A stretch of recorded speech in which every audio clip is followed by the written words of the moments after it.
Movie ఎందుకు వచ్చింది? సరైన పెంపకం లేక. బాగా అర్థం చేసుకోండి. అందులో ముస్లిం అమ్మాయి పర్ఫెక్ట్ గా ఉంది, క్రిస్టియన్ అమ్మాయి పర్ఫెక్ట్ గా ఉంది, వాళ్ళ మతాచారాన్ని పాటిస్తుంది. మన ఆడపిల్ల ఓ దన్నంలే, ఓ పద్ధతిలే, మింగడం ఒకటే తెలిసింది. ఎందుకని? పెంపకాలు బాగులేదు. హిందూ తల్లిదండ్రులారా, ఈ ప్రపంచాన్ని రక్షించగలిగేది మీరే. మంచిగా పెంచండి. అది ఆడపిల్ల అయినా మగపిల్ల అయినా ఇంకొకళ్ళైనా ఇంకోరైనా సరే సరిగా పెంపకం లేదు. ప్రతి ముస్లిము వాళ్ళ పిల్లలకి చిన్నప్పటి నుంచి వాళ్ళ మతం ఏమిటో చెబుతాడు, ప్రతి క్రిస్టియను చెబుతాడు.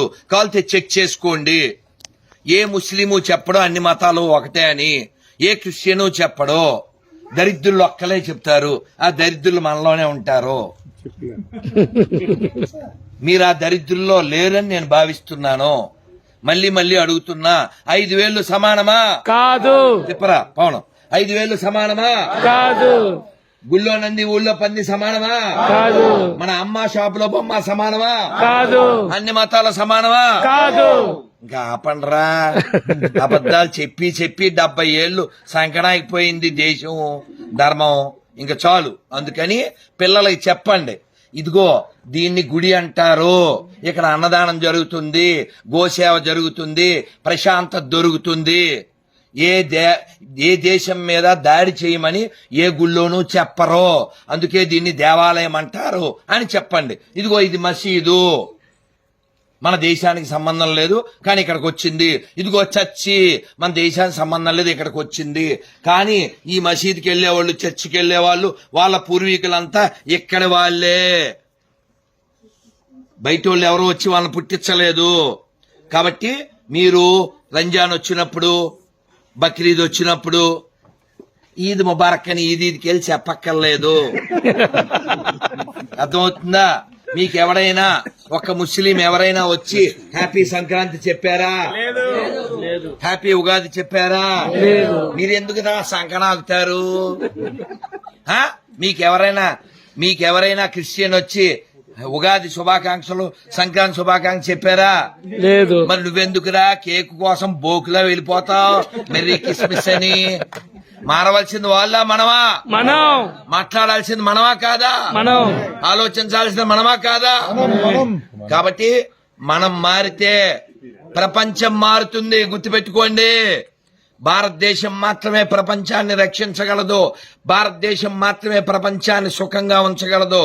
భారత్ బాగుండాలంటే హిందువులు బాగుండాలి. ఎందుకంటే మన ఒక్కలమే చెప్తాం, సర్వే జన సుఖనో భవంతు, సర్వే జన సుఖనో భవంతు, సర్వే జన సుఖనో భవంతు. This is only possible by Hindu thinking, Hindu philosophy, not possible by any desert religions. వాళ్ళకి నీళ్లు లేవు, వాటర్ లేనోళ్ళు, మ్యాటర్ లేనోళ్ళు. వాళ్ళ పుస్తకాలు ప్రపంచానికి ఏమిచ్చిని? అశాంతినిచ్చిని, యుద్ధాన్నిచ్చిని, హింసనిచ్చిని. మనం 10 పండగలు కాదు 100 పండగలు చెప్పగలం, హింస లేకుండా చేసుకునే పండగలు. వాళ్ళు చూపించమను. వాళ్ళకు ఉండే 2 పండగలో 3 పండగలో రక్తపాతం లేకుండా పండగలు చేసుకోలేరు. వాళ్ళు మనకు ఉపన్యాసాలు ఇచ్చేదా? నువ్వు సిగ్గు లేకుండా ఫ్లైంగ్ కిస్సులు ఇస్తావా? కాబట్టి హిందువులారా, మీ పిల్లల బంగారు కొండలో, మీ ఆడపిల్లల బంగారు తల్లులు ఎప్పుడు మీరు నేర్పిస్తే, మీరు వినిపిస్తే, మీరు కూర్చోబెడితే, చూపిస్తే. అరే, లక్ష్మణుడు సీతాదేవిని ఆభరణాలు గుర్తుపట్టమంటే, అన్నయ్య ఇవి నాకు తెలియదు, నాహం జానామి అన్నాడు. మరి పాదాలకు పెట్టుకునే పట్టీలు ఇవి తెలుసు అన్నాడు. అదేమిటి? భుజకీర్తులు తెలియదు, మెడలోవి తెలియదు, పాదాలు ఎలా తెలుసు అంటే, నేను రోజు వదిన గారి పాదాలకు దండం పెడతాను. ఇది మన కల్చర్, ఇది మన సాంప్రదాయం. జై శ్రీరామ్, జై శ్రీరామ్. అంతేగాని ఎవరిదో అన్న ఎత్తుకొచ్చేసాయి వాడేసుకో, విగ్రహారాధన చేసేవాళ్ళని చంపి, అదేం మతం? వాళ్ళు ఏం దేవుళ్ళు? ప్రపంచంలో ఎక్కడైనా గుళ్ళు కూలగొట్టి కట్టినటువంటి మసీదులు ఉన్నాయి, కానీ మసీదు మీద కట్టిన గుడి ఒకటి ఉండదు. ఇది చాలదా?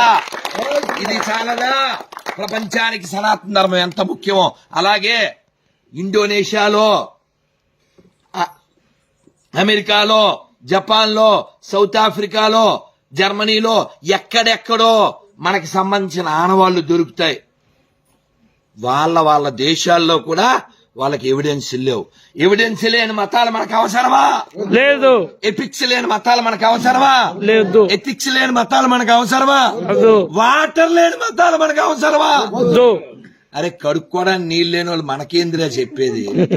అన్నం లేని వాళ్ళు మనకేందిరా చెప్పేది? గుడ్డ కట్టుకోవడం రాని వాళ్ళు మనకేంటిరా చెప్పేది? ప్రపంచానికి చెప్పాల్సింది మనము, ప్రపంచానికి నేర్పించాల్సింది మనము. ఒకప్పుడు మనం నేర్పించాం.